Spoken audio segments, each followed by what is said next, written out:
Olá pessoal, como é que vocês estão? Tudo bem? Eu sou o Wenki Mingroni e você está no canal Yoga Bhavani, Yoga Vida e Consciência. O meu cantinho aqui onde eu compartilho minhas experiências, falo sobre espiritualidade, com um pouco mais de senso crítico e pés no chão. E no vídeo de hoje eu vou analisar, não vai ser nem tão pouco um react, né? Mas eu vou analisar um vídeo feito pela Carol Capel, em que ela compartilha ali alguns conceitos a respeito de não existir o tempo, né? Então, o título, inclusive, do vídeo que nós vamos assistir e que eu vou analisar se chama Universo em Pausa, Urgente, Confirmado, Nosso Universo está em pausa e estamos vivendo uma realidade congelada. Eu já adianto a vocês que não é isso que está acontecendo, tá? Isso é um clickbait da Capel, tá? E até aí, cada um com seu jeitão de compartilhar as informações aqui, né? Para fazer o algoritmo gostar do vídeo, tá joia? Mas já adianto que não, né? Não é urgente, nem tampouco foi confirmado que nós estamos numa realidade congelada, tá? E ao longo do vídeo eu vou explicando um pouquinho esses conceitos que ela vai apresentando. Já aviso aqui que não sou especialista em física, nem tampouco em mecânica quântica, eu sou um leigo, meu conhecimento vem de leituras. Aqui tem alguns livros, por exemplo, O Universo Elegante, Criação Imperfeita, do Marcelo Gleiser, e Alice no País do Quantum, do Gilmore, né? Universo Elegante, do Brian Greene, com uma didática boa, assim, para quem quiser se aventurar. Ele explica muito bem nesse livro, por exemplo, a teoria da relatividade proposta pelo Einstein. É, então, assim, eu vou falar com base nos meus conhecimentos, naquilo que eu sei, e não é nem tampouco uma análise técnica científica, tá, pessoal? Mas eu acho que é importante eu fazer um contraponto a algumas coisas que a Carol colocou ali no vídeo, e também eu vou agregar um pouco da visão dos yogis a respeito dessa coisinha chamada tempo, tá bom? Então, na medida do possível, eu vou estar ali pincelando com o pensamento dos antigos yogis, como eles abordam a questão do tempo, é, e é isso. Mas antes de começar, pessoal, ó, já deixa o seu like, se inscreve no canal, porque pode ser que você se esqueça, né? E isso ajuda pra caramba o desenvolvimento do canal aqui, o crescimento do canal, tá joia? Se você quiser ajudar de outras maneiras, na descrição desse vídeo, clica lá, você vai ver que tem o link para se tornar membro, o link para se tornar um apoiador mensal, o link para adquirir o meu curso de meditação, que é um curso diferente de todos que vocês já viram por aí, porque não entrega a sua técnica, vou explicando desse nosso jeitão aqui, né, como os yogis observam a estruturação da mente, por que que a mente fica, entre aspas, bagunçada, e por que que a prática da meditação ajuda a organizar isso que nós chamamos de mente, tá joia? Então, dá uma olhada aí na descrição do vídeo, tem o link para você adquirir o curso de meditação. Então, bora lá para o conteúdo da Carol Capel. O nosso universo está em pausa e nós estamos vivendo em uma realidade congelada. Bom, eu tenho certeza que alguma vez você já ouviu falar que o tempo é uma ilusão, mas eu sinto em lhes dizer que é muito pior que isso. E se eu te dissesse que o tempo nem existe? Ah, Carol, mas como que isso é possível? Bom, não só é possível, como eu vou te contar tudo nesse vídeo. E nesse vídeo aqui nós temos Tá, peraí. É claro, sim, muita gente já deve ter escutado, já deve ter falado que o tempo é uma ilusão, o tempo é uma ilusão. E o conceito de o tempo não existe também muitas vezes se mistura com essa ideia de o tempo é uma ilusão, mas são coisas obviamente distintas. Quando a gente fala que o tempo é uma ilusão, significa que não o tempo em si é uma ilusão, tá? Não é isso que a física, até onde eu pude ver, pessoal, assim, até onde eu sei, tá?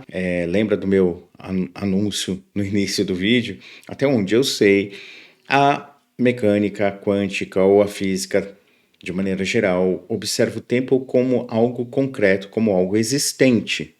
Mas a forma como a gente se relaciona com ele é que é ilusória, tá? E existem outras possibilidades aí que ao longo do vídeo, né, do tempo do vídeo aqui, eu vou estar propondo como uma provocação, tá joia?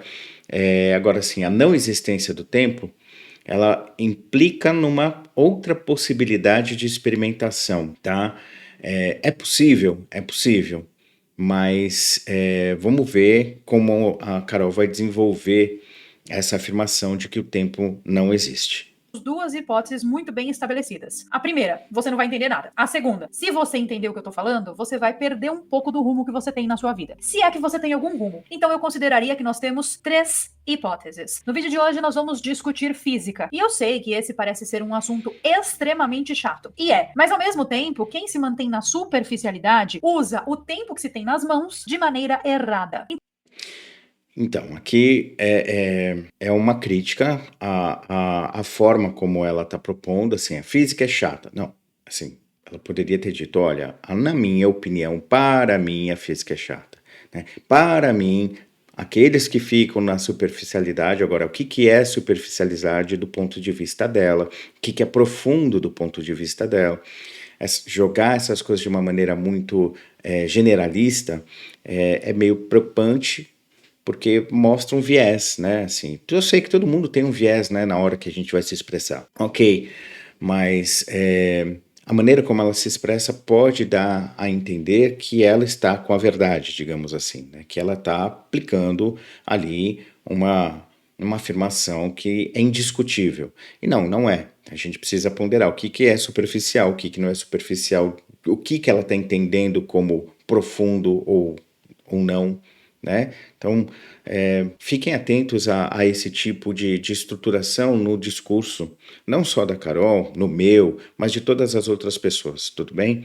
Então, bora lá. Então, para entender o motivo pelo qual o nosso universo está em pausa, primeiro eu preciso passar alguns conceitos de física para vocês. Nós precisamos analisar alguns pontos. E nós vamos começar pela definição das coisas, porque afinal de contas, o que é o tempo? E tá aí uma pergunta muito difícil de ser respondida, porque a física do planeta Terra conhece os movimentos dos planetas, das galáxias, conhece a taxa de expansão do universo, conhece também as grandezas envolvidas nas menores partículas do universo, conhece a parte mais fundamental da origem da matéria. Agora, pergunta para um físico o que é o tempo para você ver. O cara buga, porque não se tem resposta para essa pergunta. Tá, eu sei que você vai falar para mim que o tempo é passado, presente e futuro. E eu sei que vai ter uma galera aí mais espertinha nos comentários que vai falar para mim que o tempo é uma grandeza. Outros dirão que o tempo é uma vertente. Mas a real é que não há resposta para essa pergunta. Não é que não há resposta para essa pergunta. Existem muitas ou várias respostas para essa pergunta, mas todas como possibilidade. Não existe um consenso de fato em que se fala sobre o que o tempo é. Mas uma coisa, até onde eu pude observar, tá, é que é consenso é a existência do tempo. O tempo é algo que se sente, o tempo é algo que aparenta ser algo concreto, tá? Mas a maneira como eu disse já, né, a maneira como a gente se relaciona com ele que é ilusório ou pode ser ilusório. Então, por assim, se você tiver numa escala subatômica, o tempo ali vai se desenvolver de uma maneira diferente. Se você tiver perto do Sol ou de uma outra estrela ou de um corpo de grande massa, o tempo vai também se expressar de uma maneira diferente, né? A nossa relação com ele vai ser diferente. Mas vamos lá, vamos deixar um pouco mais. Carol, fala. A resposta mais aceita que se tem para responder o que seria o tempo seria a resposta de Aristóteles. E ele disse: o tempo é o número do movimento segundo o antes e o depois. Tá. Deixa eu tirar o QR Code aqui e vou colocar de novo para vocês lerem essa citação aí. Vamos lá. A resposta mais aceita que se tem para responder o que seria o tempo seria a resposta de Aristóteles. E ele disse: o tempo é o número do movimento segundo o antes e o depois. Tá, você não entendeu nada, né? Pois é, não só. A forma como foi escrito ou transmitido isso que o Aristóteles falou, que tá um pouco. O que o Aristóteles quis dizer ali o tempo é a quantidade de mudança entre dois eventos. Foi exatamente isso que está ali no escrito, né? Assim, o tempo é a quantidade de mudança entre dois eventos, entre uma coisa e outra, a quantidade de mudança que aconteceu, isso é o tempo, né? Do ponto de vista do Aristóteles, na definição do Aristóteles. Então, não é que é algo difícil. Não, a maneira como ela colocou dá essa ideia de que é uma coisa muito complicada, mas não é, tá? Só você não entendeu nada, mas também faz mais ou menos uns 2000 anos que Aristóteles falou isso aí, e até o presente momento nós não temos uma resposta melhor que essa, porque ninguém sabe o que é o tempo. O Newton, por um outro lado, ele vê dois tempos, o tempo absoluto e o tempo relativo. Mas afinal de contas, o que ele quis dizer com isso? Bom, tempo absoluto é aquele que flui independentemente de algo externo, e tempo relativo é a sensação que se tem da duração do tempo. Quer ver, por exemplo, 5 minutos ali passando o TikTok passa muito rápido. Agora, 5 minutos numa esteira fazendo uma corrida, ou 5 minutos numa prancha. 5 minutos na prancha é definitivamente muito tempo. Então, para Newton, o espaço e o tempo são da mesma importância. E o tempo seria como que um relógio universal. Tipo como se o tempo fosse um rio que corre e aquela água que passa por aquele rio não volta mais. Então, o tempo não pode ser absoluto, porque ele depende da nossa percepção, certo? Aí depois... Não, não, não. Não foi. Não, não é isso que o Isaac Newton falou, né? A conclusão dela no final não tem nada a ver com o que o Newton falou. O que o Newton falou é assim: existe um tempo absoluto, que ele está aí fluindo, e existe a nossa relação com o tempo, que faz ele se tornar relativo, como o bom exemplo que ela deu da prancha ali, né? Mas a fala final dela não se conecta com o que ela apresentou com o pensamento do Newton anteriormente, tá? Então, é só essa observação que eu tenho a fazer. lá, com a chegada da teoria da relatividade, nós não temos mais essa ideia de tempo estático, mas sim, nós temos uma ideia diferente de tempo fluido que pode sofrer distorções. Dentro da teoria da relatividade, o tempo seria mais ou menos como que uma outra dimensão. Então nós temos as 3 dimensões da realidade que formam o espaço da terceira dimensão, e o tempo viria então como uma outra dimensão. Ah, Carol, então nós podemos considerar que o tempo é a 4ª dimensão? Não podemos. Sim, os físicos consideram, na sua grande maioria, o tempo como sendo a 4ª dimensão, né?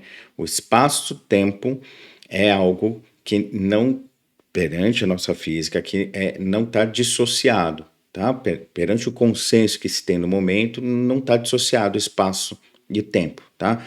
Quando ela fala ali que a visão do Newton era de um tempo estático, o que ela quis dizer é que é um tempo que está sempre correndo na mesma toada, no mesmo sentido, na mesma direção, ok? Então é isso que significa, entre aspas, esse tempo estático. Quando ela chega e fala que o Einstein coloca que o tempo ali, ele não é mais estático, entre aspas, ele é fluido, ele tá trazendo aquela noção de que, dependendo das circunstâncias, o tempo ele vai se comportar de uma maneira diferente. Não só a nossa percepção pode ser alterada, como no caso que o Newton colocou, né, de que, ou como ela mesmo deu o exemplo lá da prancha, não é só uma questão de percepção trazendo uma sensação de relatividade, mas para o Einstein, determinadas circunstâncias vão gerar uma, entre aspas, distorção no tempo.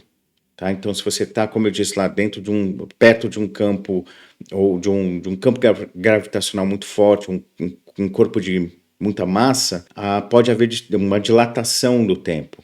Né? O tempo ele pode passar de uma maneira muito mais devagar. Né? Mas se você, em contrapartida, estiver talvez no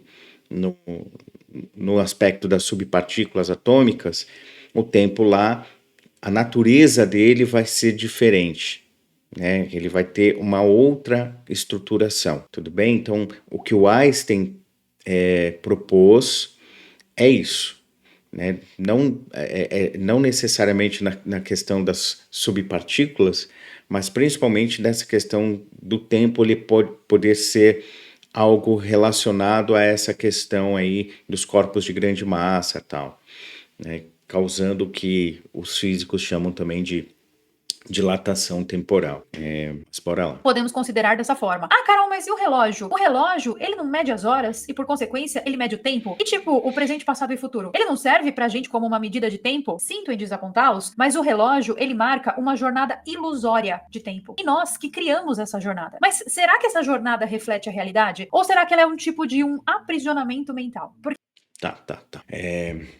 Não, vou deixar ela terminar, e depois que ela terminar essa parte, eu vou fazer umas colocações aqui que são Que provocações. se o passado, presente e futuro existem nessa ordem, nós estaríamos agora tecnicamente vivendo o presente, certo? Então, se nós estamos vivendo o presente agora, por que você tá cheio de passado na sua mente, lembrando das coisas que você já viveu? E por que você tá cheio de futuro na sua mente também, pensando nas coisas que você precisa fazer amanhã? Aí, Tá. Vamos lá. São duas coisas que aparentam estar conectadas, mas na verdade podem não estar. Vamos lá. É importante que a gente tenha clareza de que toda essa observação que nós estamos fazendo em relação ao tempo, tá?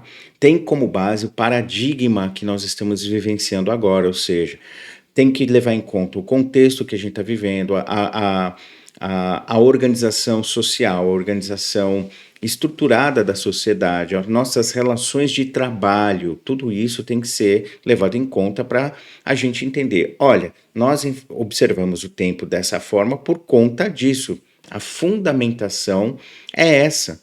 Então, vamos lá.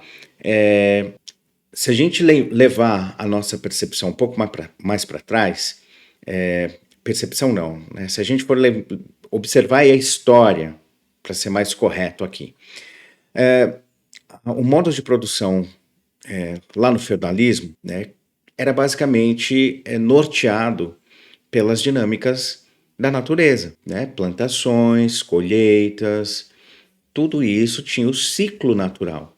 Então a ideia que se tinha de tempo, a ideia que se tinha de calendário, estava muito alinhado à própria natureza.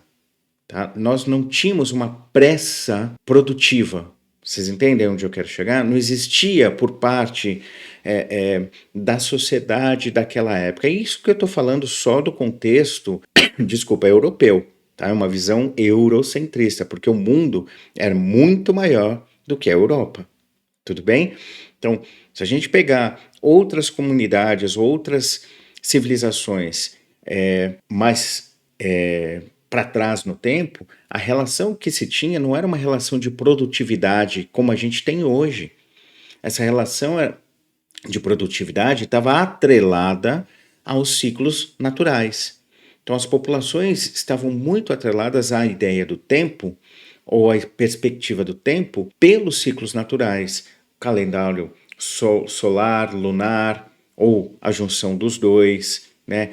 A época das estações, tudo isso é que fazia com que as pessoas observassem o tempo. A ideia de um futuro, a ideia de um passado, não é a mesma ideia de futuro e passado que nós temos hoje. Então não dá para a gente, ou eu e você, ou a própria Carol, a gente pegar o nosso modelo mental atual, a forma como a gente está enxergando essa realidade e transportar isso para toda a existência da humanidade nesse planeta. As relações são diferentes. E volto a dizer, as relações econômicas determinam muito a maneira como a gente percebe o tempo. Depois de um determinado período, o feudalismo, né, vamos colocar aqui, para chegar nessa nossa realidade atual. Pondere, quando o feudalismo começa a cair fora, está começando a surgir os processos de colonização mundo afora, né? Então, tem ali já uma mudança na dinâmica, porque os burgos ou os burgueses, a burguesia, como vocês queiram chamar, eles começam a mudar a dinâmica de relação da produção, o trabalho começa a mudar. Então, os processos de colonização começam a implantar, tá, uma mudança na forma como a gente observa e se relaciona com o tempo. Tudo isso baseado na forma de produção, na necessidade de produtividade.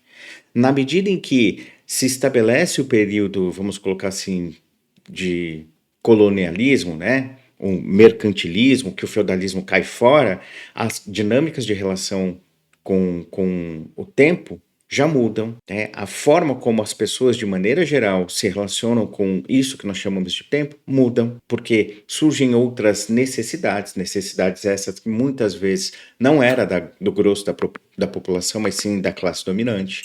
E aí a gente vai passando por mais momentos de transição, começa a surgir aquilo que nós chamamos de Revolução Industrial, né? E aí, conforme muda mais uma vez a dinâmica de produção, a dinâmica de trabalho muda, a ideia que nós temos de tempo também muda, ok? Porque agora produzir não dependia mais da natureza, não dependia mais das circunstâncias externas. Existiam máquinas, havendo ali os objetos para produção, né, a matéria-prima, né, as máquinas estavam produzindo. E aí o que acontece? As dinâmicas sociais mudam. Trabalho 18 horas por dia, depois briga, não pode trabalhar menos que 18, vai quebrar a economia, aí começam a trabalhar 14. Não pode ter criança para trabalhar, porque parar de trabalhar, porque a economia vai quebrar. Aí proíbem trabalho infantil, diminui jornada de trabalho, aumenta esse salário. Todas essas questões, tá? Que envolvem, parece bobeira, parece papo de militante, mas todas essas questões acabam servindo de base para a estruturação disso que hoje nós conceituamos como tempo, tá? Então hoje, quando você vai trabalhar, o que você está fazendo? Vendendo o seu tempo. Você não está vendendo só a sua expertise, né? O seu talento, digamos assim. Você está ali vendendo o seu tempo. Então, a ideia da produtividade, a ideia de que você tem que ser produtivo, tudo isso faz com que a noção que nós temos do tempo hoje, ou os conceitos que nós temos atrelado a isso que nós chamamos de tempo, tenha uma outra característica. Tudo bem? Então, é importante eu trazer essa provocação aqui para mostrar que talvez a análise que a Carol esteja fazendo não leve em conta todas essas questões mais fundamentais, sabe? Ela talvez seja só o senso comum de achar que o tempo já está definido ou percebido de maneira igual por todo mundo, que todas as pessoas sabem o que é o tempo, digamos assim, por conta da experiência com ele, mas não é bem assim, tá? Populações que vivem aí mais isoladas, ainda dependendo do ritmo natural, vão entender a relação com o tempo de uma outra maneira. E talvez ele não seja visto, como a Carol tentou trazer aqui na chamada, né, no título do vídeo, não veja o tempo como algo ilusório, aprisionador ou qualquer outra coisa assim. Talvez as relações dele com o tempo seja outra, né? Inclusive filosoficamente falando. Mas bora lá, vamos escutar um pouco mais. A ideia é mais simples do que a gente imagina. Nos foi dito que o passado é tudo aquilo que já passou e que o futuro é tudo aquilo que vai vir. Mas a nossa mente não vive assim. A nossa mente encara tudo ao mesmo tempo. E tem até aquela frase, né? Relembrar é viver. E realmente, gente, dentro da neurociência, se o seu cérebro está relembrando de alguma coisa, ele está vivendo. E se você está criando algo que não existe, tipo criando o futuro, o seu cérebro também está vivendo aquilo. Ou seja, a nossa mente enxerga essa multidimensionalidade do tempo, mas ela está presa em nossos corpos, que estão aprisionados em uma jornada ilusória de tempo contado pelo relógio. E não é bem assim, tá? Não é bem assim. O que ocorre é algo muito simples. O nosso cérebro, ele está processando as informações em tempo real. Então, nós estamos recebendo influxos de informações constantemente pelos aparatos sensoriais. E o cérebro está fazendo esse processamento instantaneamente. O cérebro não tem pausa, o cérebro, ele não, aquilo que nós chamamos de memória, mesmo a questão neurológica dessa memória, né, ela ocorre agora, no presente, tá? Então, memória, não no nível, assim, da neurociência, tá? Memória não é passado, memória é informação. É importante a gente deixar isso claro. Quando eu e vocês, a gente atribui passado, isso sim está relacionado ao tempo, a ideia de passagem do tempo. O cérebro não tem esse discernimento. O cérebro, entre aspas, é uma máquina, ok? Então ele acessa um banco de dados e ao acessar esse banco de dados, ele não vai lá no passado, ele faz isso no presente, porque a informação está gravada em estruturas concretas, né? Aqui e agora. E o acesso a essa informação é no aqui e agora. E quando eu e vocês, por alguma questão, projetamos uma ideia de futuro, isso também não é feito se deslocando no tempo. Isso é feito no presente. Tá? É importante a gente deixar isso claro, porque talvez essa falta clareza desses processos é que levam a gente a criar essas fantasias com relação a esse assunto, tá? Faz a gente deturpar um pouquinho as informações desse assunto. Então, assim, a tridimensionalidade, como a Carol está colocando, não é um empecilho, não é um problema, é a natureza, ok? O cérebro está processando informações em tempo real. As coisas estão acontecendo sempre no presente para o cérebro. Quando você lembra de algo, ele lembra de algo agora. Ele não vai numa máquina do tempo, porque isso é uma informação que está gravada. É que nem o seu computador aqui. Você vai acessar um arquivo, esse arquivo está sendo acessado agora.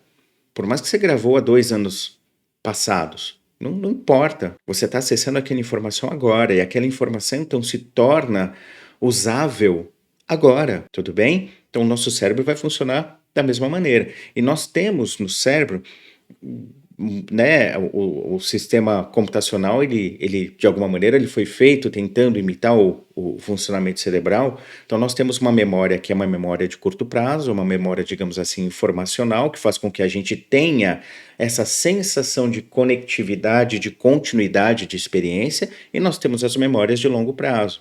São aquelas memórias que não estão muito, não estão fazendo parte da construção dessa sensação de continuidade que nós temos aqui. Então, enquanto você está me assistindo, você não tem um vazio, a não ser que você tenha algum problema neurológico, tá?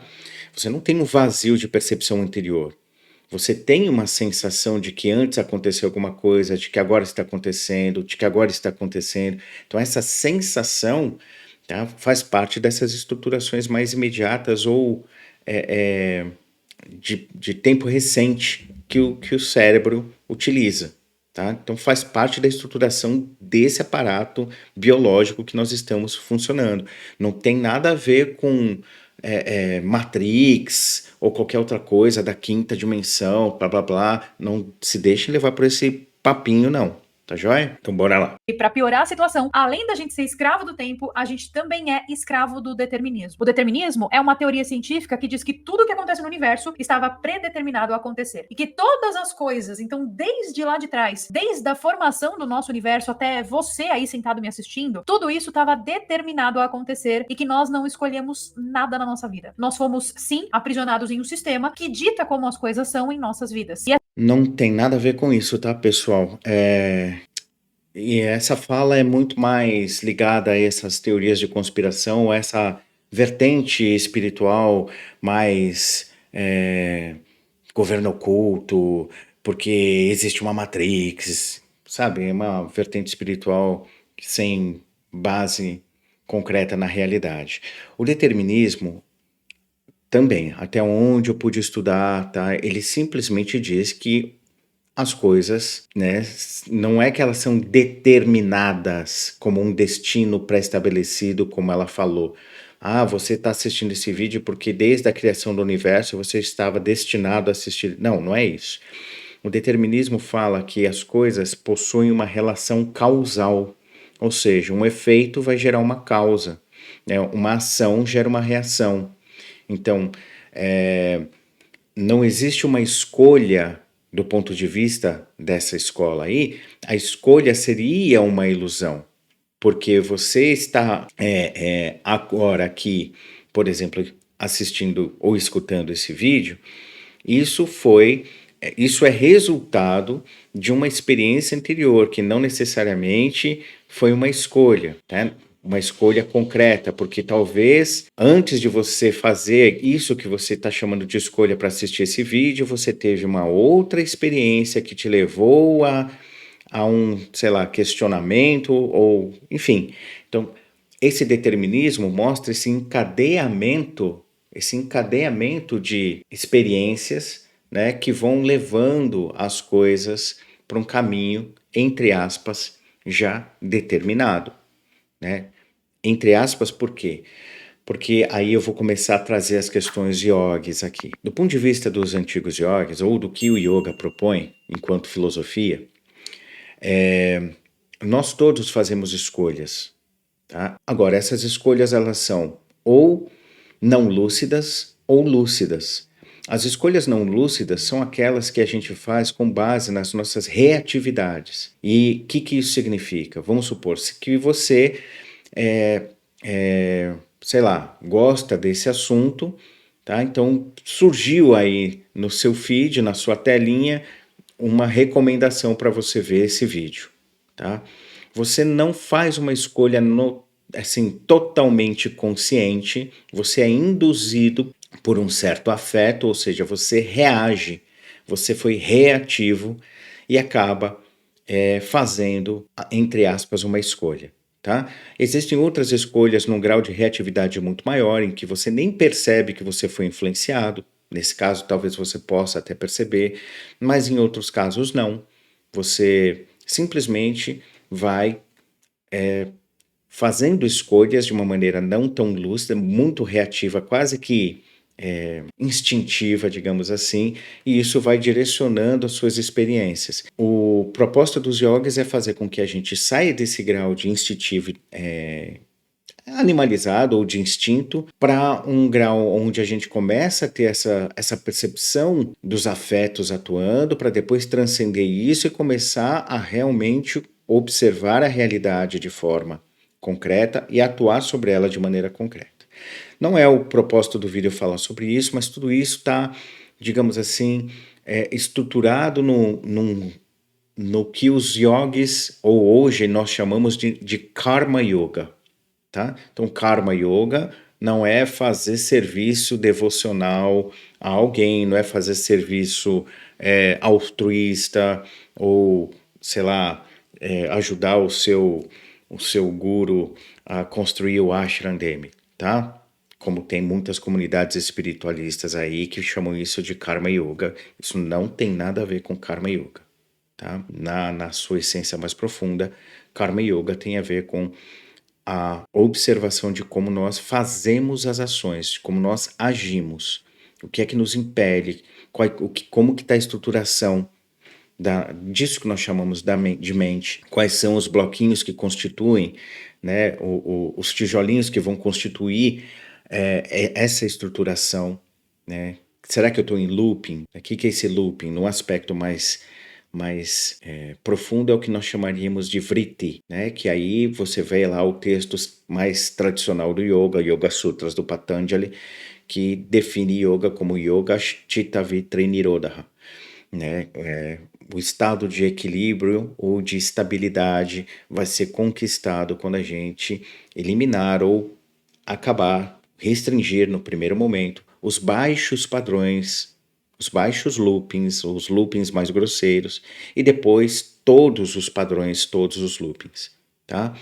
Então, esse determinismo não tem a ver com destino, ok? Não é uma coisa que está destinada.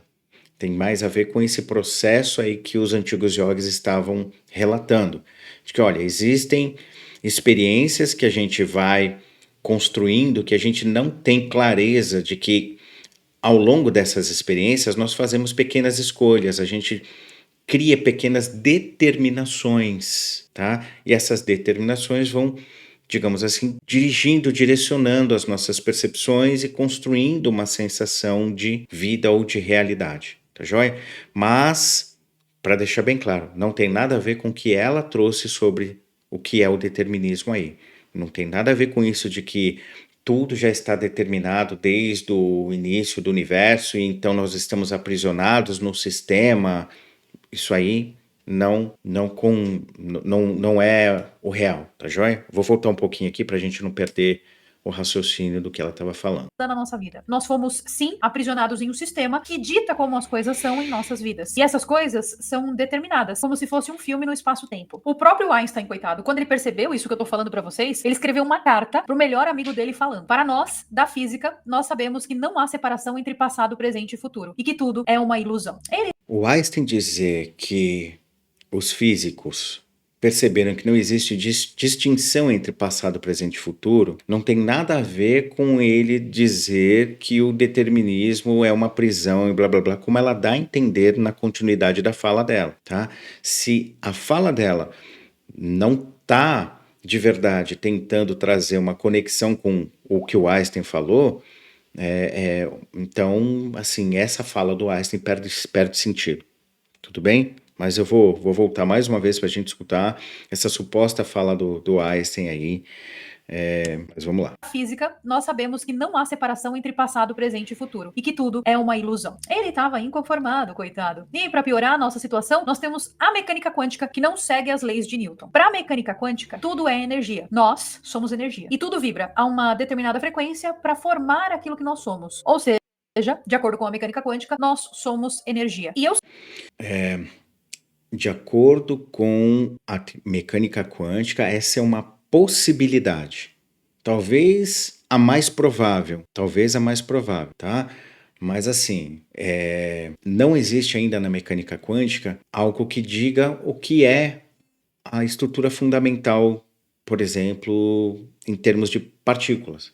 Então existem várias possibilidades, várias hipóteses, algumas teorias, como a teoria das supercordas ou teoria das cordas, que dizem que talvez a partícula fundamental, ou o elemento fundamental, seria algo como pequeninas cordas que, vibrando numa determinada forma, geram as primeiras subpartículas que vão gerando aí, né, o que nós chamamos de átomos, elétrons, nêutrons, prótons e por aí vai, tá?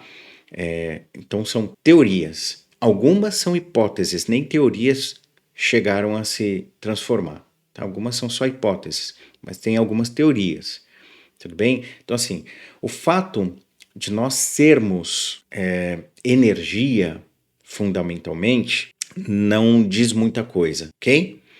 Porque, segundo o próprio postulado do Einstein, com aquela fórmula conhecida, E igual a mc ao quadrado, o que essa fórmula diz é que, de uma certa maneira, a energia e matéria são equivalentes, tá? Então, eu dizer a você que, olha, somos fundamentalmente energia, não está errado, mas eu também dizer a você, olha, somos fundamentalmente matéria, também não vai estar errado, porque existe, né, no princípio da mecânica quântica, a dualidade onda-partícula. É algo que não tem como dissociar uma coisa da outra, entendeu? Então, o que o Einstein colocou na sua famosa fórmula é que, de uma certa maneira, energia e matéria são equivalentes, nenhuma é melhor que a outra, elas são intercambiáveis, uma pode se transformar na outra. Então, não é que fundamentalmente tudo é energia, não, pelo próprio postulado da física, da mecânica quântica, eu posso dizer que tudo é matéria, se eu quiser ir por esse caminho. Só que para espiritualista, né, vocês entendem o que eu quero dizer aqui, para um certo grupo de espiritualista, para gente que de uma certa maneira está muito ligado à ideia de um extrafísico, de um algo que não é concreto materialmente falando, né, a ideia de que energia, tudo é energia, é muito mais sedutora do que eu chegar para você e dizer, olha, tudo é matéria, tá? Então, entendem? Vamos usar um pouco do discernimento e do colocar os pés no chão, porque assim, é uma questão só de viés, tá? Então, eu posso falar, não está errado eu dizer que tudo é energia, mas também não estaria errado eu dizer que tudo é matéria, tudo bem? Porque, segundo a fórmula do Einstein, matéria e energia são intercambiáveis, ou seja, elas são equivalentes, tá joia? Então, bora lá, vamos continuar. Eu sei que é muito difícil nós enxergarmos que nós somos energia, principalmente porque nós vivemos em um contexto de ego muito forte. E, para piorar, essa vibração dessas energias que compõem a matéria, elas não estão em um espaço específico, mas sim, elas podem estar em vários espaços ao mesmo tempo. Tá, vamos lá, vamos pegar essa parte do... Desculpa estar passando toda hora, mas é que assim, eu posso estar completamente enganado, mas o que eu sinto é que existem várias armadilhas no discurso. Tá? E quando eu percebo isso, eu tenho o ímpeto de desarmar essas armadilhas. Então vamos lá. Eu vou colocar de novo aqui só para deixar bem claro o que eu estou considerando uma armadilha aqui. Vamos lá. Difícil nós enxergarmos que nós somos energia, principalmente porque nós vivemos em um contexto de ego muito forte. E, para piorar, essa vibração dessas energias que compõem a matéria, elas não estão em um espaço específico, mas... Então vamos lá. O ego não nos deixa perceber, né? É o que estava escrito aqui. Deixa eu ver se voltei demais. Principalmente porque nós vivemos em um contexto de ego muito forte. Ó, o ego não nos deixa perceber a verdade. Então, na fala dela, ela coloca: vivemos num contexto em que o ego é muito forte. Tá. Eu sei que o canal dela tem um nicho, eu sei que ela tem um público, eu sei que também vocês que estão aqui, vocês de uma certa forma estão ligados a esse lance da espiritualidade, né? E que esse termo ego é algo muito comum, mas também comum é o entendimento que se tem sobre ele, é o senso comum. Ninguém de verdade, né? No grosso, né, os espiritualistas não vão atrás para tentar descobrir o que é esse tal ego, qual que é o conceito, que raio é isso, que palavrinha é essa. Os espiritualistas, de maneira geral, colocam o ego como essa função aí ligada a aquilo que nós chamamos de egoísmo, a uma sensação de estarmos aderidos ou presos ou, né, muito olhando só para si mesmo, tá? A psicologia vai chamar o ego de outra coisa, de outra parada.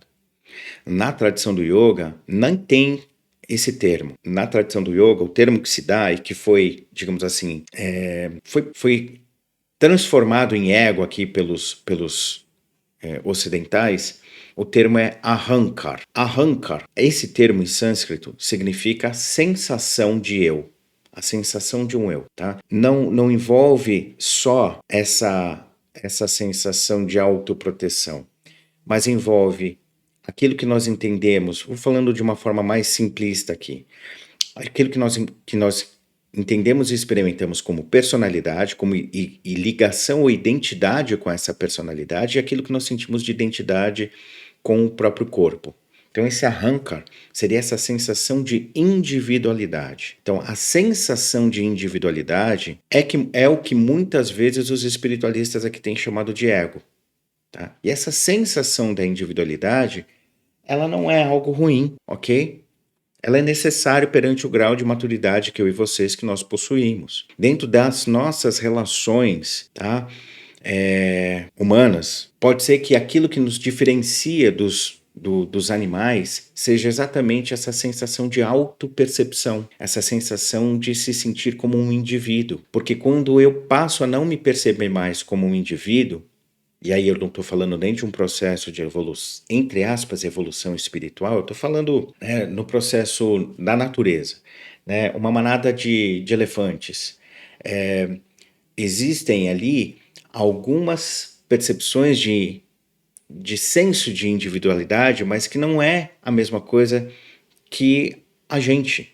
Os elefantes, eles se identificam, alguns até, segundo alguns estudos que eu vi recentemente, parecem até que têm nomes, né? Eles têm um som específico para...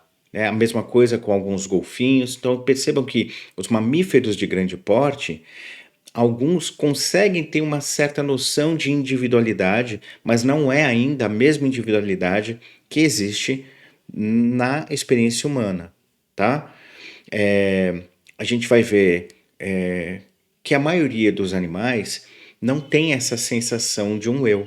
Eles não conseguem se auto-perceber, tá? Mesmo quando eu falo de um elefante, de um golfinho, eles ainda não desenvolveram essa auto-percepção. Eles podem ter uma sensação de individualidade, mas ainda não desenvolveram a autopercepção, a capacidade de se reconhecer, tá? Pelo menos até onde eu pude estudar aqui. Talvez eu esteja atrasado nos meus estudos. Então, essa sensação de autopercepção, no momento que ela ocorre, isso do ponto de vista dos antigos yogis, tá, pessoal? No momento que ela ocorre, o que ela faz? Ela faz com que a gente passe a se perceber como um algo, um alguém, e passa também a perceber o mundo como um outro objeto. Então, eu passo a ser um sujeito e o resto passa a ser objeto. Então, nessa relação de sujeito-objeto, existe ou há necessidade de algum tipo de proteção para essa sensação do sujeito, do eu. Então, essa sensação de proteção do sujeito, do eu, ela é construída por esse tal ahankar. Qual que é a função dele do ponto de vista dos yogis? Não percam um curso de meditação, eu explico lá essa parada de uma outra forma também, um pouco mais detalhada.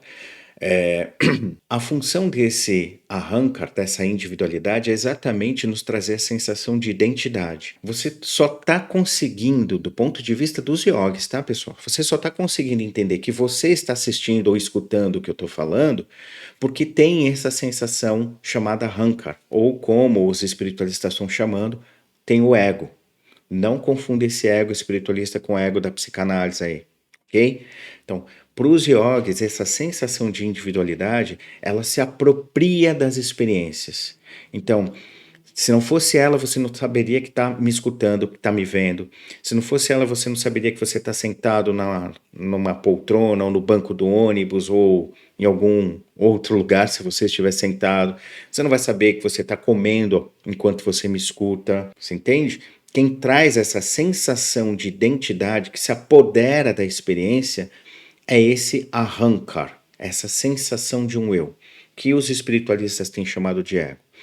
O grande sábio Ramakrishna, que eu tenho um profundo respeito e aprendo muito com ele, ele dizia assim: não tem como a gente acabar com o ego, mas isso não significa que a gente precisa ser escravo dele.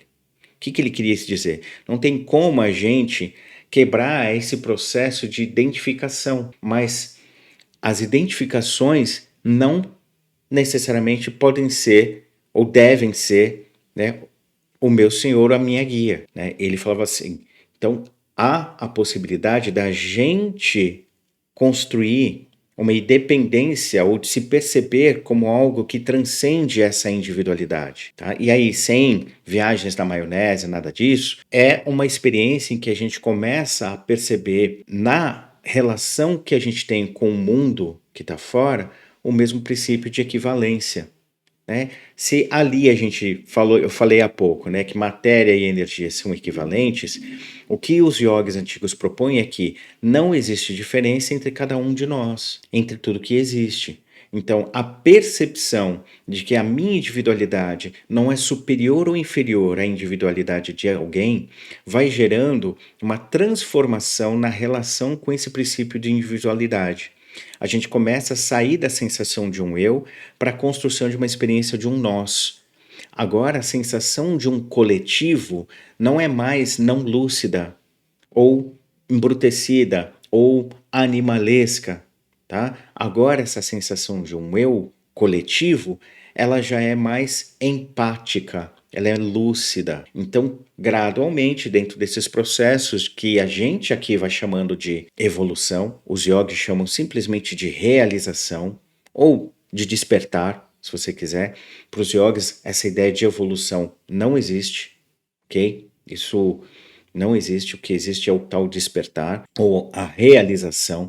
E na medida em que a gente realiza, que a gente faz aquilo se tornar real, concreto, experimentado, essa ideia de um eu limitado vai se dissolvendo e a gente vai aí percebendo o que os físicos perceberam aí como, sei lá, o emaranhamento, né, né, aquela história de que, como a própria Carol colocou no vídeo aqui, né, de que as partículas elas estão emaranhadas, ou o que você mexe uma partícula aqui, outra partícula vai sentir em algum lugar do cosmos, digamos assim, tá? Então, gradualmente, os yogis vão buscando construir esse estado de experiência concreta em que eles se percebem conectado a tudo, não ideologicamente, mas por um sentir, ou, de uma forma mais profunda, consciencialmente. Tá? E essa consciência não é a consciência ordinária, que advém aí de uma compreensão do contexto histórico e blá, blá, blá, blá, blá, blá. É uma outra parada que mais pra frente no vídeo eu espero poder abordar. Mas bora lá.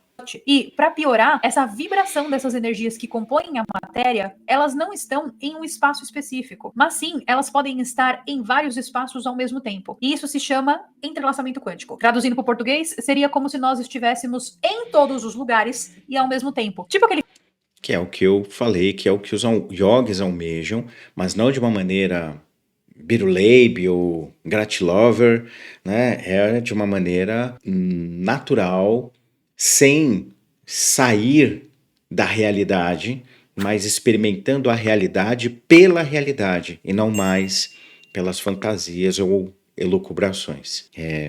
Bora lá. Aquele filme, sabe? Tudo em todo lugar e ao mesmo tempo. Ah, Carol, mas esse filme aí não é de ficção. Sim, ele é de ficção. Mas ele é baseado em tudo isso que eu tô contando pra vocês. É um filme extremamente inteligente, baseado nessas teorias da mecânica quântica. Pra mecânica quântica, isso tem uma implicação ainda maior. Porque esse livro, por exemplo, se eu pego ele na mão, se eu sinto ele, eu percebo que ele é concreto, que ele é duro, ó. Então, ao olhar pra esse livro, eu nunca vou perceber ou achar ou acreditar que esse livro é feito de mini partículas que possuem ondas que vibram dentro dele. Mas se a gente pegar ali uma pequena parte desse livro, começar a dividir essa pequena parte em partes cada vez menores, nós vamos perceber que sim, esse livro existe porque ele é uma onda. E que a nossa percepção do que é real e do que não é real é muito limitada. Tá. O livro existe porque ele é um livro, não necessariamente porque ele é uma onda. Tá? Uma coisa é a gente entender que existe a tal dualidade onda-partícula. E como eu já disse há pouco, só sem querer me repetir, eu poderia dizer que tudo é matéria, ao mesmo tempo que a pessoa, ela escolheu, né, dizer que tudo é energia, eu poderia dizer que tudo é matéria. Tá? A possibilidade existe para os dois lados, com a mesma probabilidade de existência, tá? Ou de manifestação, tudo bem? Então, nós enxergamos ou vivemos a materialidade porque isso é uma característica da natureza, tá? Não é porque fundamentalmente aquilo é uma onda ou porque é energia, tudo bem? Vamos lá. Além disso, na mecânica quântica, se eu olho para uma partícula, ela é uma partícula. E se eu não olho para ela, ela é uma onda. Ou seja, se eu não estiver prestando atenção, esse livro nem é livro. Esse livro é energia, é onda. Não, não é verdade. Se você não estiver prestando atenção para o livro, ele continua sendo livro. O problema dessa interpretação da dualidade onda-partícula, até onde eu pude compreender, pessoal, é o seguinte: as coisas estão no estado em que as coisas são e não são. E isso no nível subatômico, né? No nível quântico, ok? Então, os aparelhos que os cientistas usam, eles acabam gerando o que eles chamam, né, de colapso da onda, que é o quê? A capacidade de determinar onde uma partícula está com maior precisão. E o estado dessa partícula. Porque quando a gente fala que as coisas são e não são, o que na verdade, os físicos, pelo menos até onde eu entendi, quer dizer? Olha, existem infinitas possibilidades. A gente consegue, através da matemática, diminuir esse campo de possibilidades ou de probabilidade, dizendo mais ou menos que uma partícula deve estar ali e dizendo mais ou menos que e qual vai ser o estado dessa partícula. Tudo bem? Mas a gente só vai ter certeza, a gente só consegue ter certeza quando a gente observa, ou quando a gente faz a medição, ou quando põe um aparelho. Não são os nossos olhos físicos, é um sensor que vai lá, pum, e descobre onde está a partícula. Faz, né, colapsar a onda. Então não são os nossos olhos físicos, tudo bem? Então, vamos lá, vou dar um outro exemplo. Imagina que você está num quarto escuro, que você quer achar o seu gato, ok? O seu gato está com um guinzo no pescoço. Então, quando ele se move, você tem mais ou menos a ideia de ele estar em tal canto do quarto. E mais ou menos você consegue presumir que ele está vivo, pelo menos, ele se mexeu, né? Se de repente o gato se move ou ele faz um outro barulho qualquer, você vai diminuindo o escopo, né, de possibilidades. Você fala, putz, ele deve estar em cima da cama, porque o barulho veio dali, e ali só tem a cama e blá blá blá. Mas você só vai ter certeza quando você acende a luz. Quando você acende a luz, você vê onde o gato está. Então, nessa minha historinha boba aqui, o acender a luz seria o sensor, né, detectando a partícula, tá? É um sensor que vai conseguir detectar aquela partícula. Então, o colapso da onda é o momento em que há percepção pelo sensor e não pelos nossos olhos, tá? Para vocês entenderem isso. O Wi-Fi que está passando aí, que muito provavelmente vocês estão usando, ou o 5G que vocês estão passando aí, isso é onda, é onda. E você está observando o seu contexto, o seu ambiente agora, nesse exato momento. A onda está colapsando em matéria. O calor que você recebe do Sol é onda, tá? Ondas eletromagnéticas. Você está lá recebendo isso. Você, olhando para o Sol, você está colapsando, você está observando a onda. É energia. Você está observando o Sol. Isso está se consumando em transformar o calor em uma matéria? Não, né? Mas o que que acontece? O nosso corpo, entre aspas, este sensor faz colapsar a sensação, o calor. Vocês entendem? Tá? De uma outra, é uma forma bem grosseira que eu estou tentando explicar aqui. Espero que eu esteja sendo didático. Então, não, com isso eu espero também que vocês entendam que esse lance de o segredo, de cocriar a realidade, tudo isso não tem base, não tem fundamento, tá? Não é assim que funciona. O que a mecânica quântica diz, quando a gente fala que o observador colapsa a função de onda, é nesses aspectos até onde eu entendi, tá? É nesses aspectos. O sensor percebe, não é os nossos olhos físicos. Tudo bem? Então, bora lá, vamos continuar aqui. Isso se chama interpretação de Copenhagen. Tá, eu sei que você vai falar que isso aqui é papo de doido. Ou como a própria tia Neide diria, Isso tudo é falta de ler a Bíblia. eu sei, mas o assunto aqui é pra ser disruptivo mesmo. Porque se eu quisesse trazer sempre o mesmo, meu canal não se chamaria Carol Capel. Meu canal se chamaria Fatos Desconhecidos. A minha proposta Ai, bom, ok, é a Carol Capel, tá? É o jeito dela, sei, às vezes eu sinto que ela tem uma necessidade de autoafirmação, mas isso é dela e tá tudo bem, ok? Agora, assim, esse assunto ele não necessariamente está sendo disruptivo. Talvez esteja sendo, ou estivesse sendo disruptivo, se a pessoa que tivesse entrado em contato com ele não entendesse porcaria nenhuma dos assuntos que você está falando e através simplesmente de uma capacidade mínima de observar coerência nas ideias que estão sendo transmitidas, chegasse ao ponto que você está tentando levar, ao que a Carol está tentando levar, né? Não que ela verá esse vídeo em algum momento, mas não. Seria disruptivo se a pessoa comprasse a sua ideia. Mas se ela tiver um mínimo de senso crítico e embasamento, ela vai talvez não entender como disruptivo, mas talvez como algo que não esteja informando corretamente, ou que esteja ali com algumas informações um pouco deturpadas. Tá? Bora lá. aqui com esse vídeo é fazer você enxergar algo que é muito mais complexo de uma maneira simples, trazendo a física dentro de um contexto de mistérios. Física essa que é muito negligenciada, principalmente pelo fato de que nós, seres humanos, nós nos interessamos primeiramente por aquilo que é fútil e vazio. Então, um vídeo dessa natureza realmente pode parecer besteira ou falta de ler a Bíblia para muitos. Mas O ser humano não se interessa por aquilo que é fútil ou vazio. Não.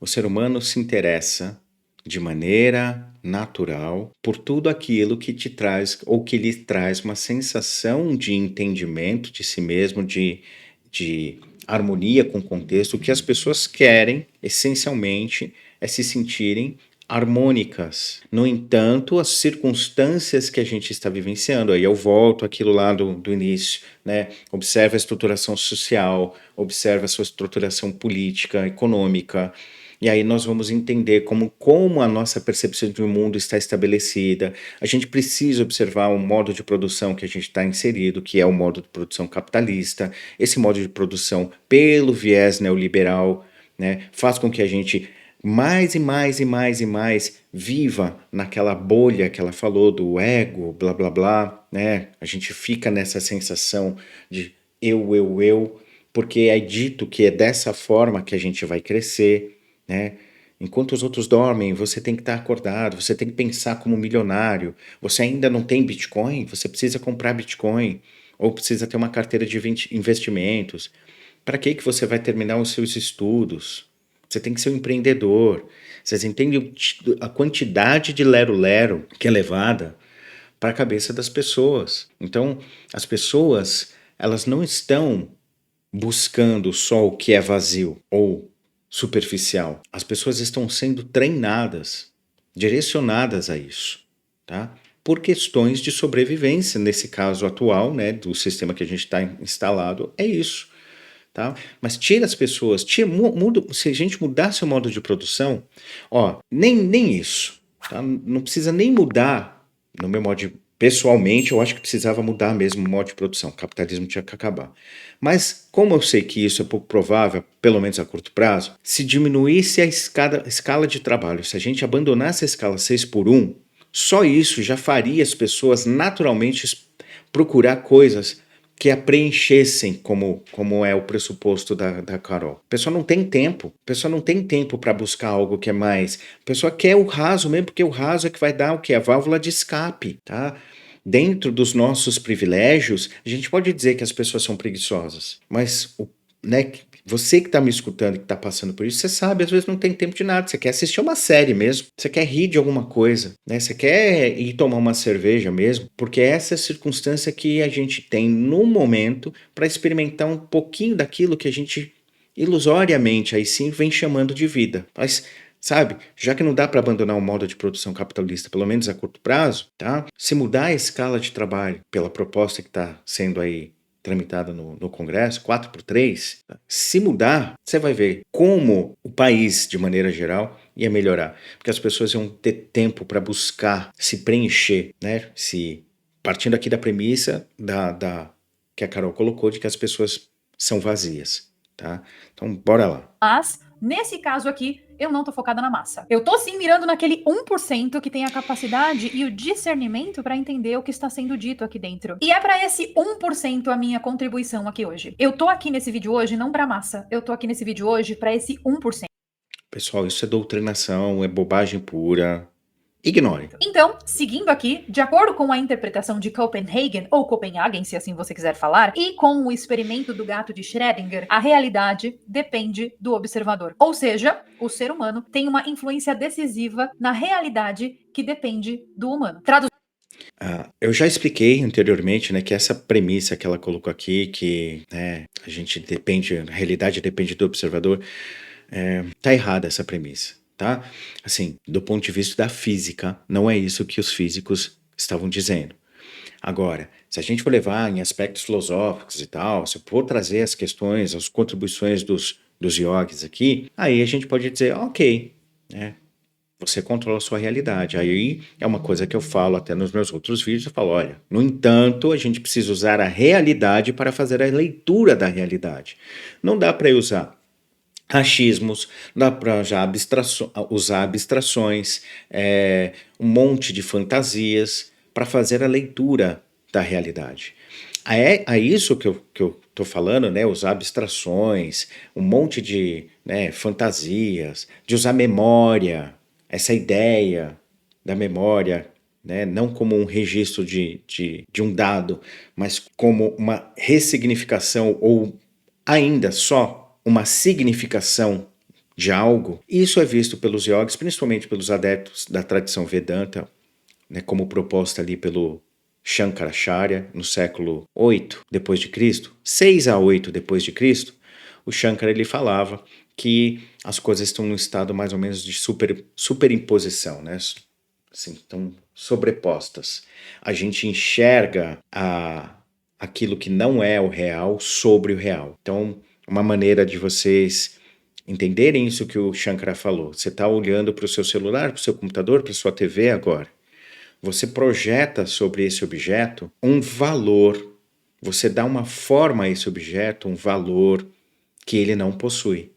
O objeto, o computador, o celular, ele tem uma função e uma característica. Mas quando eu me relaciono com ele, eu sobreponho a ele um monte de estados que não são reais a ele. Eu vou dizer então que esse celular é um objeto de status, eu vou dizer que esse computador é, sei lá, também uma companhia, vocês entendem? Eu começo a dar atributos, valores e formas aos objetos que eles não possuem. Então eu faço isso o tempo inteiro com toda a realidade. Quantas vezes vocês, a gente já não disse, eu não sei o que seria de mim sem tal coisa, ou se eu não fizesse yoga, ou sei lá, vocês entendem? Uma outra maneira de entender. Quem gosta de futebol ou de esporte, quando está lá assistindo o seu time, né, a relação que se constrói ali não é a relação pura e simples do entretenimento, é a relação de um preenchimento. é de uma transferência de um valor, de uma potência, para ser mais correto, que aquele time, aquele esporte não possui. Eu transfiro esse valor, essa potência para o objeto. E eu faço isso com time de futebol, eu faço isso com computador, com celular, eu faço isso com mãe, pai, filho, com amigo, amiga, com namorado, namorada, com meu pet, né? Eu me relaciono não com aquilo que o objeto de fato é, mas com aquilo que eu espero ou projeto que ele seja, entendeu? Esse é o ponto de vista dos yogis. Então, o Shankara, ele fala que é necessário a gente desconstruir isso, né? Tentar, né, observar a realidade pela realidade. E o paradoxo que os yogis experimentam, né, o aparente paradoxo, ou não é um aparente, é um paradoxo, é que quanto mais eles observam a realidade pela realidade, ou seja, a realidade material concreta é a que nós mais temos de espiritual para atuar, quanto mais eles atuam dessa maneira, mais eles percebem aquilo que eles chamam de Brahman, o todo, o absoluto, ou que as pessoas vão chamar simplesmente de Deus. Não como uma pessoa, mas como um algo transcendente. Quanto mais se observa a realidade pela realidade, mais o yogi se dissolve, entre aspas, nessa realidade, mais a percepção dele se torna abrangente, entre aspas, comunitária, menos egoísta, no nosso jargão aqui, tá joia? Então, se você quiser ir por esse lado de você constrói a sua realidade, é uma coisa, é uma proposta válida.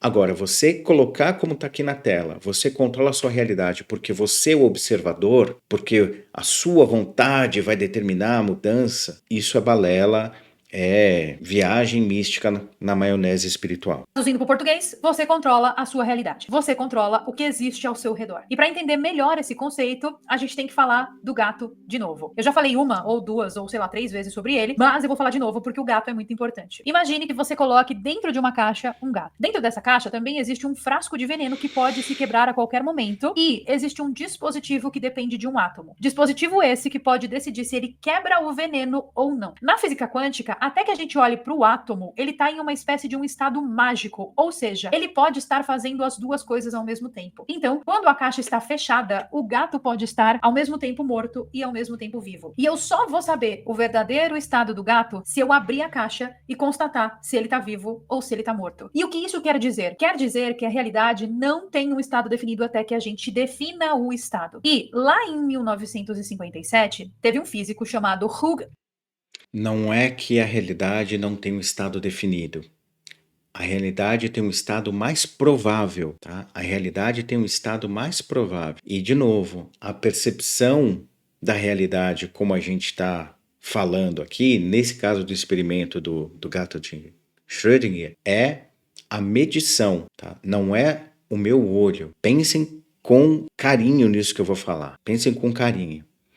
Um negro, quando acorda, ele não consegue, tá? Ele não consegue abstrair a realidade. Ele não consegue cocriar outra realidade para que o racismo, que é estrutural, não o atinja. Ainda se for uma mulher negra, pior. E se for só uma mulher, me diga aí se você, mudando a forma como você está olhando a realidade, se essa mudança vai parar a realidade de observar você, mulher, a te tratar, você, mulher, como te trata hoje. Entende? Então não caiam nessa ladainha de que você modifica a sua realidade, você muda a realidade pela sua observação. Pega uma pessoa que está lá na favela e faz esse discurso. De uma certa forma, é o discurso, desculpa falar dessa forma, mas é um discurso espiritualista neoliberal. Parece que é coach, sabe? Você pode mudar a sua realidade. Não, eu consigo mudar certos aspectos da minha realidade se eu mudo algumas posturas, mas isso num raio de atuação das minhas relações muito próximas do meu escopo de, né, concreto. Mas eu não vou conseguir mudar, através da mudança da minha postura, eu não vou conseguir mudar a estruturação racista e agora, infelizmente, fascista da nossa sociedade. Eu não consigo fazer isso simplesmente porque eu estou pensando de uma maneira diferente. Não, é porque eu estou buscando olhar a realidade, estou co-criando outra realidade. Não. E mais, espiritualista, vamos lá, tá? Na lata, sem churumela. Se você está co-criando uma realidade em que você supera os seus preconceitos, né? Ou os preconceitos que você sofre e fica feliz com isso e dane-se os outros é que tem que fazer por onde. Entende por que eu falo que isso é um papinho neoliberal que está permeando aí os espiritualistas? Porque envolve meritocracia, envolve essa ideia de que se você se você merecer vai acontecer, se você fizer por onde, você tem que ter o esforço.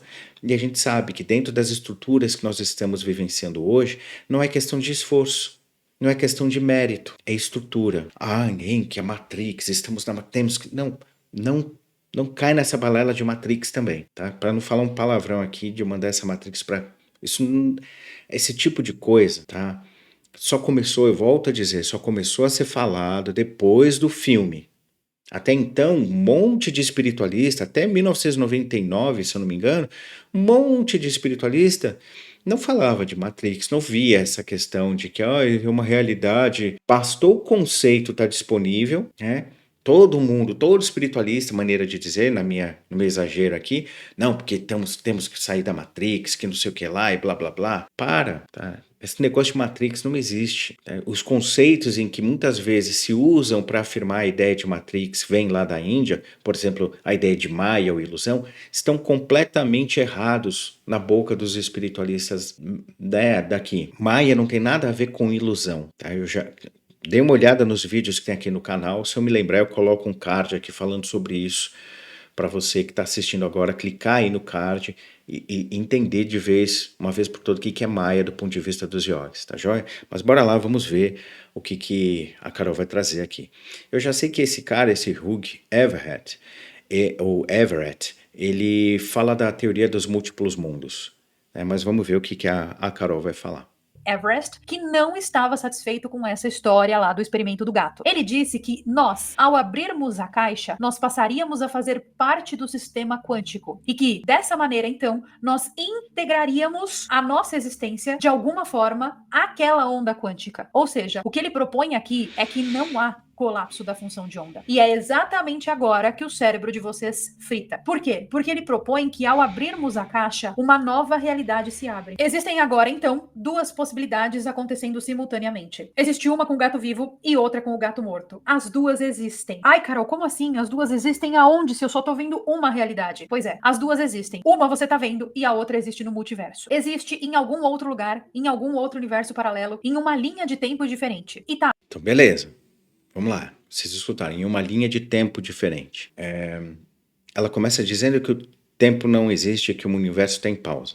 E aí ela agora está apresentando aqui uma proposta desse físico que dizia, olha, não é possível só ter essas duas possibilidades, ou o gato está vivo ou o gato está morto. Eu acho que o gato pode estar vivo e morto ao mesmo tempo, só que em realidades distintas. Essa é a proposta dele. Ele tem a matemática, né? Física teórica muitas vezes é acompanhada também de uma matemática para tentar fazer ela se comprovar, tá? Então tudo isso ainda é teoria, tá? É uma teoria, não é algo comprovado. Existe uma possibilidade de que existam realidades paralelas ou múltiplos mundos. Existe essa possibilidade. Até matematicamente existe a possibilidade, mas isso ainda não foi comprovado. Não é algo que a gente pode dizer, isso é verdade, tá? Mas eu saí do meu corpo e eu fui para uma outra realidade, tá? Isso é uma experiência que para você diz que é verdade, não é uma comprovação. Mas eu conversei com 3 outros projetores e eles também fizeram isso. Nós somos 8 bilhões de pessoas encarnadas. Então, 3 pessoas ainda não diz muita coisa. Tá? É um pouco daquele papo, até mesmo que eu estava falando dos princípios espiritualistas neoliberais, que pegam uma exceção e tentam colocar isso como uma norma, uma regra, para vender um determinado ponto. Tá? Então, existe a possibilidade, pessoal? Existe. Eu mesmo já tive algumas experiências nesse sentido? Posso dizer que sim. Para mim, eu tive. Tá? Se essas experiências foram concretas, reais, se isso não foi uma má interpretação minha, é outra história. A sensação que eu tive é, ok, visitei uma outra realidade, um universo paralelo. Mas eu não posso dizer a vocês que isso é um fato, tá? Isso é a minha interpretação. Pode ter sido um monte de outras coisas, mas é a minha interpretação. Mas bora lá, vamos ver o que ela vai falar aí. Ah, esse vídeo aqui não tá muito diferente de um filme da Marvel, por exemplo. Mas é aí que tá. Quem foi que te disse que as coisas que passam nos filmes da Marvel não são reais? A série do Loki, por exemplo, ela nos mostra exatamente essa analogia da multiplicação de linhas temporais e todo o trabalho que a AVT faz pra tentar corrigir essas confusões. Tá, gente, ó, filme da Marvel, é coisa de bonequinho, tá? É fantasia mesmo, é bonequinho. E aí eu não tô metendo pau em quem gosta, não, tá? Eu gosto. Já assisti todos os filmes do universo cinematográfico da Marvel, tá? Assisti mesmo. Mas eu tenho total consciência de que aquilo ali é entretenimento, é ficção, tá? E o nome do ramo é ficção científica, ou seja, vai utilizar elementos que existem na ciência concreta para construir uma história fictícia, ou seja, uma fantasia. O nome do bagulho é esse, uma fantasia que é criada com base em elementos científicos, tá? Então, assim, filme da Marvel é fantasia, tá? Tem gente agora discutindo, né, bonequinho do Superman. É uma fantasia. Tá para lançar aí, acho que o ano que vem, né, estou gravando em 26 de dezembro de 2024, o reboot, né, do Superman no cinema. E o pessoal está discutindo se é aceitável ter um supercão ajudando o Superman. Gente, é um cara que voa com uma cueca em cima da calça. E o pessoal tá indignado porque vai ter um cachorro. Vocês entendem? É ficção, é fantasia. Então, o filme da Marvel é fantasia. O Loki colocou coisas, como eu já falei aqui, ficção científica. É uma fantasia construída com base em elementos da ciência. O fato disso estar sendo retratado não significa que é real. Sabe aonde essa bobagem levou? Levou ao que nós hoje conhecemos como nazismo, tá? Essa bobagem aí, porque os caras pegaram lá, e aí tem um vídeo que eu falei sobre isso aqui, eu vou deixar o card, da energia Vril, né? Que os caras pegaram esse conceito de energia Vril, que foi uma das coisas fundamentais para a construção ali do que hoje nós chamamos de nazismo. Tá? Esse conceito surge de um livro de ficção científica produzido em 1871, se eu não me engano, e que o cara construiu lá a ideia de que tinha uma energia que era experimentada por um povo, que era um povo, entendem? Um povo avançado, escolhido, né? Que manipulava essa energia, que era uma energia fantástica, que trazia coisas tecnológicas, enfim, né? Lendo uma ficção, criou-se uma sociedade chamada Sociedade Vril, que teve uma influência muito forte na formação do que hoje a gente chamaria de partido nazista. Vocês sabem onde o negócio foi parar. Vocês sabem aonde essas maluquices, para não dizer outra coisa, levam. Levam a pessoas em frente a quartel com celulares em cima da cabeça pedindo intervenção alienígena, tá? Para aquelas pessoas, aquilo era concreto, plausível. Eles estavam dentro da estrutura do grupo, eles estavam completamente lúcidos, coerentes. Nós é que estamos não despertos. E eu sei que muitas pessoas que gostam da abordagem da Carol com relação à espiritualidade pode até estar achando que o Enki está falando isso porque ele não é desperto, porque ele ainda não teve, mas é que existe. Ok, tá tudo bem, respeito, tá? Mas o ponto aqui é ficção científica é fantasia com base em coisas científicas. Ponto. Ainda assim é fantasia, não é sinônimo de verdade. Tá joia? Tá, já há pouco a gente teve também aí a série dos 3 corpos lá, uma coisa assim, me foge o nome, que é baseado em um conceito de física, tem muita coisa de ciência naquela série, principalmente nos livros, mas ainda assim é uma história, é uma fantasia, tudo bem? Tá? Não é uma percepção, não foi sei lá, uma mensagem de um alienígena, tá? Então, bora lá. Carol, mas Mas e o tempo? A gente não estava falando de tempo, não? Sim. O Einstein propõe que o tempo é uma dimensão, que é uma ilusão da nossa mente, certo? E é aí então que surge uma outra teoria muito interessante. Teoria essa atribuída ao físico inglês Julian Barber. O Einstein não necessariamente falou que o tempo é uma ilusão da nossa mente. Só para deixar isso claro. Ele fala assim: já que o tempo é apenas uma ilusão da nossa mente, por que nós simplesmente não descartamos o tempo completamente? Ele propõe uma teoria de um universo totalmente congelado, totalmente parado no tempo, como se fosse uma foto que a gente tira para eternizar determinado momento. Ele Não é isso que o Julian propõe. Não é exatamente o universo em pausa, tá? Ou pausado, como eu queria dizer. Não é isso exatamente que ele propõe, mas vamos lá. propõe que o nosso universo está em pausa e que seria como se fosse uma foto mesmo. Só que nós teríamos a percepção de que essa foto é um filme, porque o que é um filme de fato? Um filme é um vídeo. E um vídeo, igual esse aqui que você está me assistindo agora, ele é formado de várias fotos tiradas pela minha câmera em determinada velocidade. Nesse caso aqui, eu estou usando, por exemplo, 29 frames por segundo. E o que são 29 frames por segundo? São 29 fotos que a minha câmera tirou por segundo, que, combinadas, fizeram um vídeo. Esse cara propõe pra gente que o nosso universo é exatamente isso. Uma caixa cheia de fotos que se sobrepõem, como se fosse um fotograma mesmo, aquele conceito de storytelling que a galera usa pra fazer filme, sabe? Ele fala que esse fotograma seria uma concatenação de universos diferentes. E é exatamente isso que a matemática nos prova. Tudo isso que eu tô Não, a matemática não prova isso, tá? A matemática não prova isso. Não é prova, pessoal. Não é prova. Vocês entendem o quanto é trabalhoso, às vezes, eu pegar... Porque vocês veem, o vídeo dela não é muito longo, mas os meus vídeos acabam se tornando aqui já com 1h30, nesse momento que eu tô falando. Dá trabalho, porque às vezes a gente solta alguma coisa, essa coisa a gente solta com... Sabe, tô soltando despretensiosamente uma palavra aqui. E a gente precisa ser mais responsável, sabe? Na forma como a gente transmite as coisas. Eu tenho liberdade para transmitir, liberdade de expressão, blá blá blá, sim, mas eu tenho responsabilidade sobre isso que eu estou compartilhando. Então, bora lá.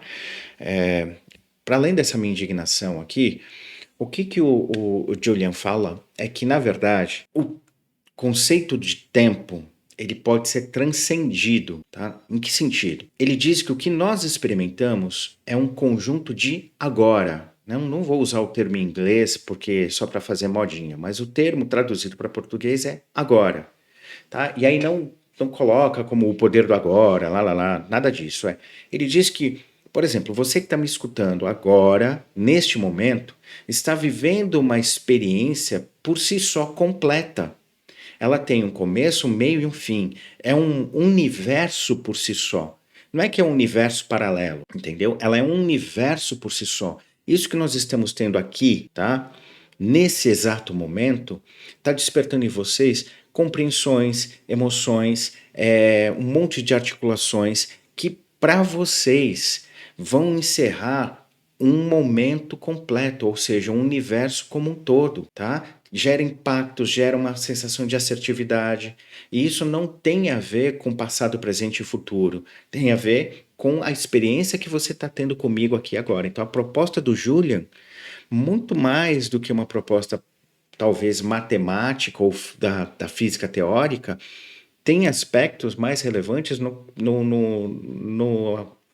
na parte filosófica, vamos colocar assim, né? Na maneira como a gente está se portando. Então, na medida em que eu estou aqui interagindo com vocês, este momento ele é completo por si só. Ele independe de um passado ou de um futuro. Esse momento, ou este agora, ele é completo por si só, como experiência, ok? É essa a proposta dele, de que, na verdade, nós temos uma sequência de agoras, e a noção de linearidade ou de conexão desses agoras, isso sim é ilusório, é construído pela mente. Nós vamos significando esses agoras. Essa é a proposta do Julian, que não foi confirmada.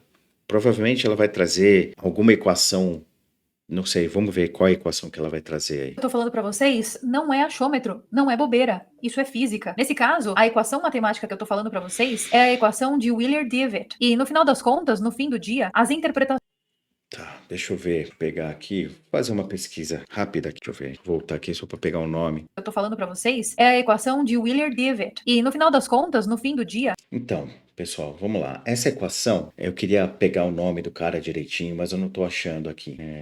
Deixa eu ver se eu acho. Tá aqui. Wheeler e Dewitt. Achei. Né? Ela é uma equação que busca descrever a função de onda do universo como um todo, adaptando a equação de Schrödinger ao espaço-tempo curvo da relatividade geral, tá? É isso que essa equação faz. Então, assim, ela não é uma prova de nada, tá? as interpretações tanto da física quântica quanto da física convencional estão querendo justificar o nosso maior problema de todos. E o problema é, nós não sabemos o que nós somos, por que nós existimos, para que nós existimos, o que nós estamos fazendo no universo, qual é o nosso papel. Essas indagações e teorias, elas surgem dessa natureza perdida do ser humano. E também Tá, mas isso aí não é o papel da física quântica. A física quântica não está querendo descobrir isso, tá? Da onde viemos, para onde vamos, tá? A física ou a mecânica quântica, a física em geral ou a mecânica quântica não está preocupado em descobrir qual é o nosso vazio existencial. Por que disso? Isso aí é um argumento que ela está trazendo, que é uma conexão que ela está fazendo. Mas a física não está preocupada com isso, não. Bora lá. também puderam, né, gente? Nós estamos medindo no relógio uma vertente que nem existe. Nós estamos vivendo à mercê dessa vertente, nós estamos vivendo à mercê dessa dimensão, que é o tempo, nós estamos vivendo em prol do tempo. Então, não me admira que nós estejamos realmente perdidos. Em todo O tempo existe, pessoal. Ele é um ente concreto, tá? Mas nós não conseguimos definir o que ele é. Nós sentimos os efeitos dele. Então, como percepção, ele existe. Mas a gente talvez não consiga definir concretamente ou de maneira consensual o que ele seja. Mas ele existe, tá? Ilusão é a forma como a gente interage com ele, ou ilusória. E essa eu vou até voltar para vocês escutarem, que na minha indignação, pessoal, às vezes eu travo no meio da fala dela. Deixa eu voltar aqui. em prol do tempo. Então, não me admira que nós estejamos realmente perdidos. Em todo caso, esse vídeo aqui foi tipo um ensaio, tipo um insight, para aquele 1% lá que eu comentei anteriormente. Aquele 1% que tem total consciência de que a realidade dele depende única e exclusivamente dele. E que o Chega, pessoal, isso é um papo coach neoliberal barra espiritual com, sabe, bobagem, bobagem e bobagem, tá? Bobagem, tá? E esse negócio de estamos vivendo em prol do tempo, já expliquei a vocês que isso tem a ver com o modo capitalista de produção, tá? Com a forma como ele está estruturado e como ele se apresenta hoje, principalmente nesses moldes neoliberais, em que você é o patrão de si mesmo, tá? Né? Essa é a ideia que querem vender para as pessoas. Reformularam até o nosso ensino médio para dizer que é mais importante você aprender a empreender, fazer bolo de pote, do que você estudar filosofia, sociologia, sabe? Talvez história. Então, tem coisas que hoje estão colocando como estrutura ou como forma estruturante da nossa sociedade que a gente não está percebendo. Estão dizendo que é mais importante você ser empreendedor do que você ter senso crítico. E aí surgem vídeos como esse, entendeu? Então, não caiam nessa ladainha, tá joia? Não caiam nessa ladainha. o tempo não muda em nada. E que o tempo não é capaz de transformar nada. Esse meu vídeo aqui é para aquele 1% que já percebeu a Matrix e que está vivendo apesar da Matrix, não sob a vigilância dela. Então, a palavrinha mágica do vídeo de hoje não poderia ser outra a não ser 1%. Então, comentem aí, não caio em rascadas, não sou bobo de cair nessas balelas. Comentem qualquer coisa assim se você chegou até aqui, tá? Ou então 1% é o... pode escrever, né? Coloca lá o seu próprio pi nesse 1%, você coloca o seu pi ali, tá? Comenta qualquer coisa, mas menos o que ela pediu, porque, pelo amor de Deus, pessoal, dá trabalho. Não vou dizer que é difícil, mas é trabalhoso, tá joia? Então, eu sempre esqueço, pessoal, na edição eu vou colocar várias vezes o pedido de like, mas eu estou pedindo agora a você, ó, que Deixe o seu like, deixa eu voltar para a tela aqui. Então, ó, deixe o seu like, tá joia? Se você não é inscrito, se inscreva no canal, ativa as notificações, faz todas essas paradas que esse canal aqui precisa, compartilha, comenta, tá? E se você quiser ajudar o canal a crescer, a se manter, tem aí a possibilidade de você se tornar membro do canal, tem um botãozinho para você se tornar membro, menos de R$ 5 por mês você consegue se tornar membro aqui do canal, já ajuda também. Esse vídeo sempre, né, os vídeos do canal é um oferecimento dos apoiadores do canal, dos membros do canal. Então, se você quiser se tornar um apoiador, né, um patrocinador, tem também o link aí do Apoia-se para você contribuir mensalmente com o valor que você puder e se você quiser. Outra maneira de contribuir é adquirindo o meu curso de meditação. Tem aí o link, né, para você fazer esse curso de meditação que vai além de te entregar uma simples técnica. Eu vou ali tentando fundamentar do ponto de vista dos yogis o porquê que a mente encontra um estado de, entre aspas, bagunça e o que a gente realmente está fazendo na meditação para organizar, ordenar essa estruturação mental, né? Qual é de verdade a proposta da prática meditativa? Tá? Isso do ponto de vista dos antigos yogis. Tem técnica? Sim, tem técnica, tem um monte de técnicas pré-meditativas, tem a técnica da meditação em que eu vou ali guiando, mas tem toda a estruturação para que você entenda que a prática de meditação não é algo passivo, é algo ativo, é você no comando. Tudo bem? Então, esse foi o vídeo de hoje, pessoal. Eu agradeço demais a vocês, espero que a gente se encontre logo em breve. Tchau, tchau.